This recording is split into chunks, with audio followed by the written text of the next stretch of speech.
Hi everyone and welcome along. Now today we're going to look at a topic that I get asked about a load of times. We're going to look at how to paint water droplets. So grab your paints and let's get started. So I've got just an A5 bit of paper, a mop brush, 3/4 one wash flathead brush, and we're going to wet the paper. And whilst I do this and mix up some pink tones, I can tell you all about our sponsors today, Skillshare. So Skillshare have this great campaign for 2023 called What's Next, and I've talked to you a few times about it in previous videos, but it's all about gathering greater control of your career and your creative path. And for me, that obviously means like personal development when it comes to new skills, when it comes to the work, but also it's all about mental strength and looking after yourself, self-care, because especially if you're a freelancer, it can be tough out there at times. So I have been looking at a great class called Designing the Life You Want: 4 Exercises for Clarity and Motivation by Michelle B. And it's a great class on just making sure that you're equipped with the tools to make sure you're looking after yourself mentally and how to cope when things feel like they're all getting a bit much. So that is my favourite Skillshare class of the moment. The brilliant thing about Skillshare is it's ad-free, it has subtitles in a number of different languages, and there's just such a broad range of classes, whether you want to explore your creative and career options or just find a new hobby, a new interest. So you guys have the opportunity to explore these Skillshare classes completely free for a month. So think about how you can redefine your work-life balance or achieve a new goal this year by signing up for a 1-month free trial, and that free trial is available to the first 1,000 people to use the link in the episode notes below. You'll get that free month's trial with Skillshare.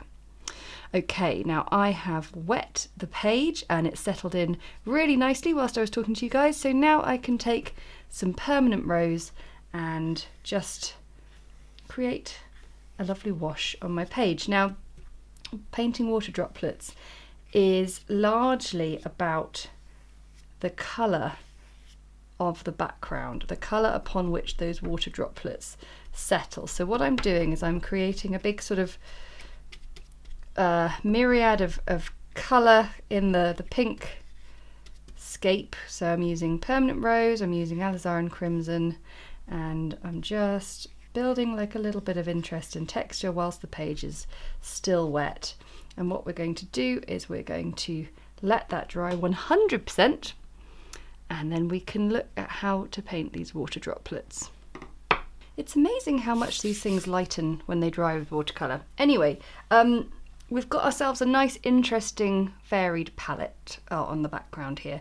Now, with my pencil, I'm going to draw in some droplet shapes. So you're looking at maybe some kind of egg to avocado shapes. If it's raining where you are right now, it really is. For me, all I'm doing is looking out the window to see a little bit of inspiration. I'm going to do a variation of sizes and shapes, but essentially these water droplets will be that sort of avocado-esque shape. Now, the whole point of the water droplet is it's all about a sort of a sense of the light and the shade, creating this sort of bulbous shape. So what we need to do is create roundness, and the way we're going to do that is we're going to use the colours that we've got on the background. So we've got permanent rose and we've got alizarin crimson. What I'm going to do is I'm going to paint a sort of outline, but I'm going to paint sort of the top half like that, and I'm going to clean my brush off and I'm going to draw that colour down into that sort of part of the droplet. And then I'm going to clean my brush off again. And in fact, I'm going to take a slightly larger brush, size 2 here, completely clean and wet, and I'm just going to blend that into the area there. And then I'm going to paint a line on the bottom sort of edge there, clean that brush off, and then I'm actually going to draw the colour off in the same sort of angled direction as the first blend we did, and just bleed it out that way. So what we're left with is a shape that's defined, but it's also got a sense of sort of the shadow from underneath it. So let's try that again, shall we? So a fairly concentrated bit of colour, clean the brush off, draw it down in, and if you feel the need, if you want a bit more of a softened edge, just a clean wet brush, and then a bit more concentrated colour on that bottom corner. Always going back into the water, clean that brush off.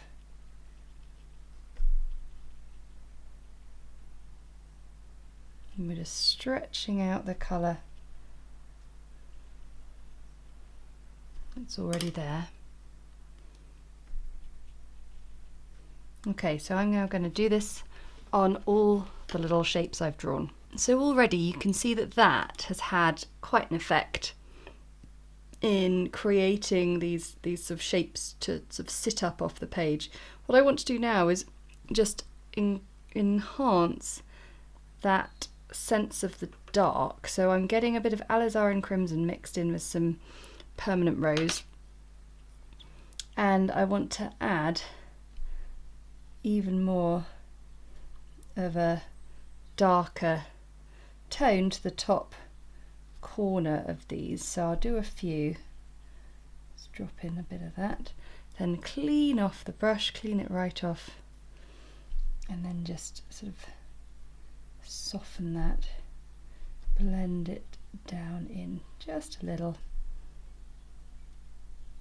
Because when you paint in watercolour, you start and you think, oh yeah, that's made a real strong colour, and then it dries quite a lot lighter. So there will be times, not all of them, maybe that one, I think it might be necessary to do them all. You just want to get that bit of extra contrast and extra darkness on the top there.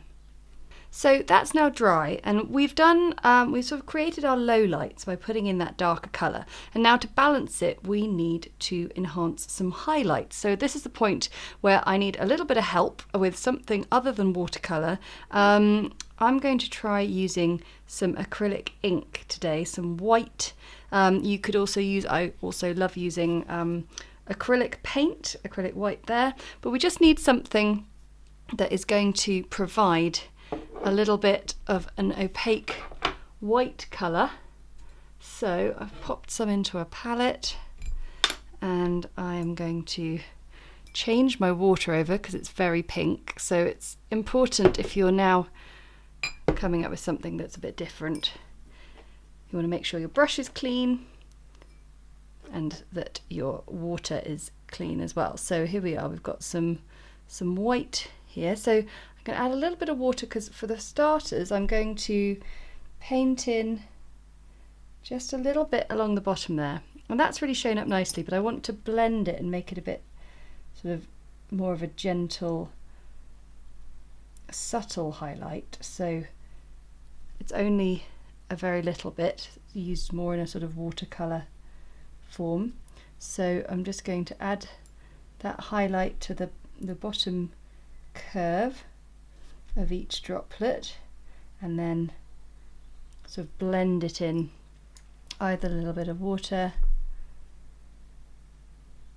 just with a few little brush strokes, and that really helps. So we'll get all of those painted in and then do a highlight on top. So that subtle blended in highlight is definitely lifting these water droplets off the page, and now I'm going to take a even more concentrated bit and add a really strong shine to the other end of the water droplet, and that's going to really stand out because it's on that darker part of the droplet. Now that, I think it's lovely when you suddenly see something really lift off the page. There's a chance we could just put a tiny curve just at the other end of some highlight as well. So painting water droplets is all about what that water droplet is on top of, what's the background colour, and then you take that background colour and you stretch it to the low light extreme and then the highlight extreme, which is going to most probably require a bit of help with some white paint or a pen, a pencil crayon of some sort. So I'm going to leave that to dry 100% and then rub out the pencil, and then we'll have our lovely little water droplets. And there we have our water droplets. So I hope that's been a handy introduction to painting these, and soon I'm sure we'll have a go at painting them onto a lovely flower in the rain. That'd be nice, wouldn't it? Anyway, thanks so much for watching, and thanks again to our sponsors Skillshare. Thanks so much for watching. I really hope you enjoyed that one. I want to say a huge thank you once again to our sponsors Skillshare, and don't forget, the first 1,000 people to click the link below get a free month's trial of Skillshare. So what are you waiting for? See you again next time. Bye!